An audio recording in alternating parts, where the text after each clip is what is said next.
안녕하세요. 반갑습니다. 이은경입니다. 지난 3강에서는 우리 초등 독서에 대해서 말씀을 드렸고요. 이번 4강에서는 글쓰기에 대한 이야기를 시작해 보려고 합니다. 우리 아이가 이제 살아갈 시대는요, 우리 세대랑은 좀 다르다는 거 아시죠? 그 어떤 것보다 우리 아이의 성향과 그리고 의지, 그리고 또 우리 아이가 앞으로 어떤 분야에 몸담게 되던 상관없이 그 분야에서 자기 실력을 있는 만큼 표현하는 게 굉장히 중요해지는 사회가 되었습니다. 무언가를 머릿속에 가득 담는 것도 중요하지만 담고 있는 것을 글이라고 하는 그릇을 통해서, 그런 도구를 통해서 표현해내는 아이로 키워주셨으면 좋겠고요. 그게 바로 초등 매일 글쓰기의 힘입니다. 글쓰기 경험이 실제로 많이 줄어들고 있어요. 어떤 뜻이냐면요, 이전 세대의 아이들, 그리고 코로나 이전 시대의 아이들은 평균 일주일에 2~3편 정도의 글을 꾸준히 써왔다고 한다면요, 지금은 우리 아이들이 겨우 일주일에 1편 정도의 글을 쓰는 것도 굉장히 힘들어 하고요.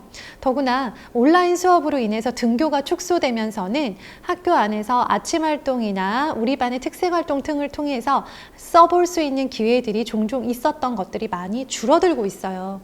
학교만 제대로 다녔어도 훨씬 더 많은 글을 쓸 수 있었다는 거죠. 그런데 우리 아이들이 학교를 가지 못했다는 이유로 글을 못 써도 되는 시대는 아니라는 거예요. 그럼에도 불구하고 글을 잘 쓰고 글을 써본 경험이 많을수록 유리할 수밖에 없는 그런 입시 구조로 변해가고 있기 때문에 우리 아이들이 대비를 해야 되는 상황입니다. 학교 생활의 절반 이상은 글쓰기 활동이에요. 신기하게도요, 학교에서는 매일매일 단 하루도 빠짐없이 글이란 걸 씁니다. 초등학교 입학하는 첫날 빼고요, 둘째 날부터 바로 연필과 지우개를 꺼내서 교과서든 공책이든 글을 쓰기를 시작하는데요.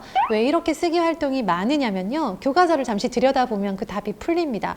교과서 안에 어떤 내용들이 있냐면요, 여기에서 주인공이 어떤 생각을 하고 있는지 설명하시오, 쓰시오, 말해보시오 라고 하는 문제들이 교과서에 거의 2페이지당 1페이지꼴로 계속 나와 있어요.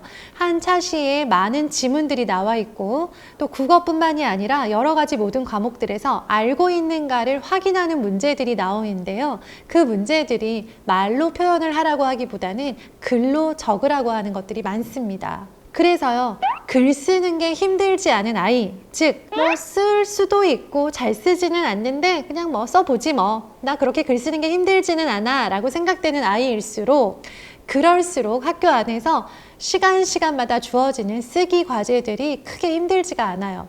아이 입장에서 쓰는 게 너무 싫고 너무 힘들고 너무 괴롭고 너무 오랜 시간이 걸린다면 학교에서 선생님이 툭 하면 뭘 쓰라고 하시는데 그때마다 얼마나 괴롭겠어요. 그쵸?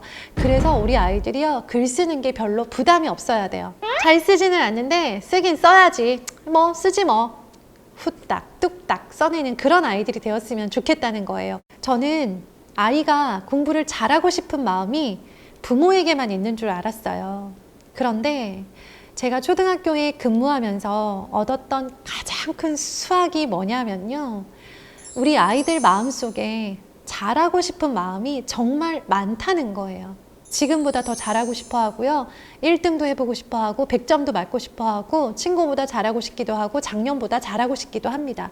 이런 마음, 아이에게 의지가 있음에도 불구하고 우리 아이들이 열심히 하는 만큼 그 결과를 가져오지 못하는 이유가 뭐냐면 입시 제도의 변화예요. 평가 제도. 서술형, 논술형 평가가 지금 이미 경기도 지역 그리고 전국적으로 굉장한 속도로 확대되고 있고요. 단순히 이거냐 저거냐 정확한 걸 골라라, 고르기만 하면 맞출 수 있는 시대를 떠나서 평가 제도 자체가 내가 알고 있는 것들을 점점 더 글로 표현해서 점수를 얻어야만 되는 시스템으로 가고 있다는 거죠. 당장 우리 아이들이 초등을 지나 중학생이 되잖아요. 중학생의 꽃은 무엇일까요? 시시로 닥치는 수행평가입니다. 거의 모든 과목의 선생님들이 글로 써서 내는 수행평가를 과제로 내주시거나 수업 시간에 평가를 진행을 하는데요. 그것들이 말로 하는 것들은 일부분이고요. 대부분 글로 작성해서 제출해서 그것들을 바탕으로 평가하고 수행평가 성적은 고스란히 중학교 내신 성적에 반영이 됩니다. 우리가 해야 될 일은 뭐냐? 그래서 오늘부터 아이랑 무엇을 해볼까? 늘 고민하셔야 되는 거예요. 그래서 글쓰기를 유도할 수 있는 방법 1단계입니다. 쓰게 하세요. 쓰게 하는 방법은 두 가지가 있습니다. 첫 번째, 공책을 펴놓고 쓰라고 소리를 지르면 씁니다. 아주 큰 소리로 화를 내면 아이들이 갑자기 바른 자세로 앉아서 글을 막 쓰죠. 소리를 지르잖아요. 글씨 엄청 잘 써요. 글씨가 막 누워있던 글씨가 다 일어나고 또박또박 굉장히 잘 씁니다. 그 방법이 있고요. 두 번째 방법, 그냥 쓰게 한 다음에 진짜 솔직히 이거 너무 못 썼는데 라고 생각하지만 내색하지 않고 와 수고했어, 지난번보다 잘 썼네, 이 글씨가 마음에 들어, 와 이 문장도 참 좋다 해서 아이가 이 글을 써놓고 뿌듯하게 느껴서 다음번에 또 쓰게 만드는 방법이 있다는 거예요. 어떤 거 선택하실래요? 쓰게 하라 하고 할 때는요, 그냥 쓰게만 하세요. 잘 쓰게 하지 마세요. 이거 쓰면 엄마가 좋아하는 초콜릿 하나 줄게, 좋은 방법이에요. 아이가 글을 쓴다는 건 정말 너무너무 싫은 책 읽기와 그거보다 더 어려운 과제를 해낸다는 뜻이에요. 애들 책 읽는 것도 싫은데 글 쓰는 게 좋겠어요? 싫어요. 우리 어머님들 여쭤볼게요. 제가 자유시간 드린다면 책 읽으실래요? 글 쓰실래요? 영상 보실래요? 전 영상 봅니다. 다 똑같아요. 아이들이 글을 쓸 때는요, 굉장히 싫은데 엄마가 쓰라고 하니까, 쓰면 초콜릿 준다고 하니까 그래서 쓰는 거예요. 그렇게 해서 일단 아이가 좋아하는 것들, 아이가 원하는 것을 가질 수 있게 하면서 일주일에 한 편씩 쓰게 하세요. 일기여도 되고요, 독서록도 되고요, 상상해서 막 써도 되고요, 내가 막 지어낸 동시를 써도 되고요, 소설을 써도 되고 동화를 써도 돼요. 왜 그러냐면요, 지금 초등의 글쓰기는 어떤 글의 형식에 맞추어서 글을 잘 쓰는 게 중요한 게 아니라 글쓰기의 경험을 최대한 많이 늘린 다음에 그 다음에 점점점 그 안에 논리가 들어가고 그 안에 문장력이 들어가도록 교정해가는 과정을 거쳐야만 되기 때문이에요. 일단은 쓰게 하셔야 돼요. 자, 그 다음에 그렇게 한 번을 써서 초콜릿을 먹고 칭찬을 받은 아이가 또 어떤 행동을 할까요? 그리고 글 쓰는 거 별로 어렵지 않네, 안 썼을 때는 몰랐는데 막상 써보니까 별거 아니네, 만만하게 여겨서 자주 쓰게 하세요. 자주 쓰다 보면 글은 무조건 늘게 되어 있습니다. 그래서 초등 선생님들이 우리 아이들에게 일주일에 한 편 주제 글쓰기, 아침 글쓰기, 글쓰기 숙제 이런 것들을 내주시는 이유가 그냥 꾸준히 그렇게라도 쓰면 반드시 글이 늘기 때문이에요. 아이가 글쓰기가 만만하다라는 식의 이야기를 했다면 우리 어머님이 성공하셨다라고 생각하시면 좋습니다. 그리고 나서 아이가 써가지고 오잖아요. 그러면 무조건 칭찬만 하세요. 정말 칭찬만 해도 되나요? 선생님, 글이 너무 엉망이에요. 이런 글을 가지고 어떻게 칭찬을 해요? 라고 생각하시죠? 근데 자, 여기에서 글을 써 들고 온 우리 아이의 마음을 좀 한번 생각해 보도록 할게요. 초등학생들이 쓰는 그 뻑뻑한 공책, 그 종이의 공책에 우리 아이들이 쓰고 있는 이비 연필 정도 되는 그런 연필을 갖다가 그걸로 글을 쓰기 시작하잖아요. 아마 두 줄 쓰고도 손 아프다고 하실 거예요. 우리 아이들은 어떨까요? 훨씬 더 아파요. 왜냐하면 손의 힘이 더 약하거든요. 초등 친구들이 열심히 글을 쓰고 오면 너무나 신기하게도 그 모습이 굉장히 비슷해요. 열심히 쓴 아이들이 어떠냐면 볼이 불그스레해요. 쓰느라고 열이 난 거예요. 힘들었다는 뜻이에요. 그런 다음에 손을 이렇게 계속 흔들어요. 아, 손 아파, 손 아파. 이거 그냥 하는 말 아니에요. 엄살 아니에요. 진짜 아파요.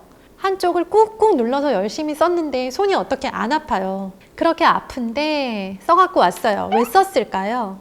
칭찬받을 기대만 가지고 왔다고요. 근데 엄마는 공책을 딱 봤어요. 갑자기 막 입에서 막 뭐가 막 불이 나오는 것 같죠? 맞춤법 틀린 거 너무 많고 띄어쓰기 다 틀렸고 글씨 엉망이고 10줄 쓰라고 했는데 5줄밖에 안 썼고 마음에 들지 않는 거 투성입니다. 그럴 때 중요한 거, 그래서 여기 틀렸네 라고 말하지 않고요. 그럼에도 불구하고 일단 이 정도 글을 쓰느라 수고한 아이에게 수고했다, 약속대로 글을 써가지고 왔네, 너무 기특하다 라는 이야기를 먼저 해주셨으면 좋겠어요. 그러면 일단 아이는 자기가 수고한 것에 대해서 인정을 받았잖아요. 그리고 자기가 생각하기에도 그렇게 잘 쓴 건 아닌데 또 그래도 잘 썼다고 해주니까 기분이 좋은 상태예요. 그쵸? 그런 기분이 좋은 상태에서 엄마한테 이런저런 그 더 잘 쓰기 위해서 피드백을 받는 것에 대해서는 크게 기분 나쁘지 않아요. 내가 얘가 기특하다라고 생각했음에도 불구하고 얘가 맞춤법 틀리는 건 고쳐줘야지 라는 욕심에 수고했어, 잘했네 라는 칭찬 없이 바로 틀린 것들만 지적하기 시작하면 아이는 더 이상 글을 쓰지 않을 거예요. 일단 쓰고 만만하게 여겨서 칭찬을 받고 나선요, 그때부터 습관을 만들어 주시는 거예요. 일주일에 한 번만 쓰게 하세요. 초등 시기 내내 일주일에 한 번만 써도 엄청나게 잘 쓰게 될 거예요.